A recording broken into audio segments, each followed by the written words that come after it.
de se envolver com a política, estão se envolvendo porque é real, é oficial. As pessoas estão deixando de usar o Pix. Manicure, o pedreiro, o entregador de iFood, o trabalhador informal, porque ele será monitorado.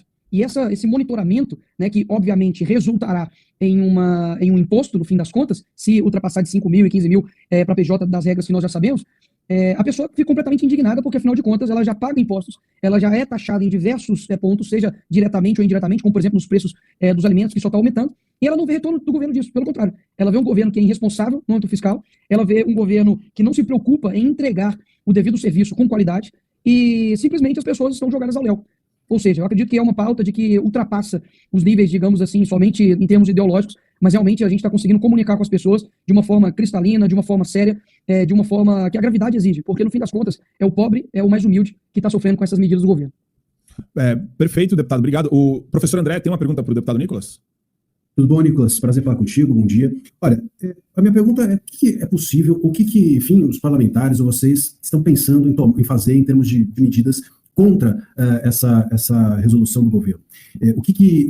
Se essas medidas estão sendo bem aceitas, enfim, são coletivas ou se vão se restringir a apenas alguns parlamentares? E queria aproveitar também, Nicolas, te perguntar em que pé que anda a investigação que está sendo promovida contra você por ter falado do Lula lá no STF, que o Nicolas é um dos perseguidos hoje pela restrição leonina que o STF tem feito à imunidade parlamentar. Obrigado, André. Mais uma vez, deixo aqui elogios ao seu trabalho, gosto muito de te acompanhar.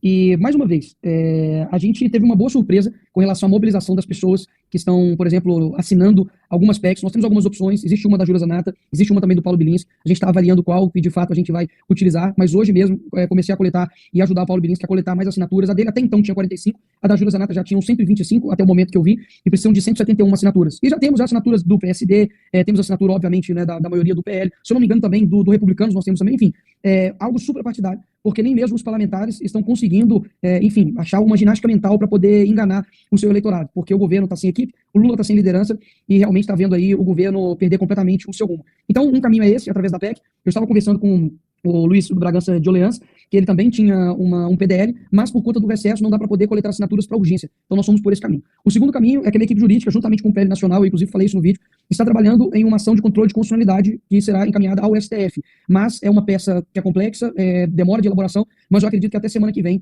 a gente vai ter isso. Nos próximos semanas, eu digo assim, não vou falar dias, mas nas próximas semanas a gente vai conseguir lançar mais um vídeo, que eu não tenho dúvidas que vai ser assim uma pá de cal no governo, para realmente conseguir, mais uma vez, levar a verdade para os brasileiros. Então, essas são as medidas que nós estamos tomando, não são medidas que estão assim, restritas apenas à oposição, às pessoas que são apoiadoras, por exemplo, do Bolsonaro, pelo contrário. São pessoas, parlamentares principalmente, que estão percebendo essa necessidade.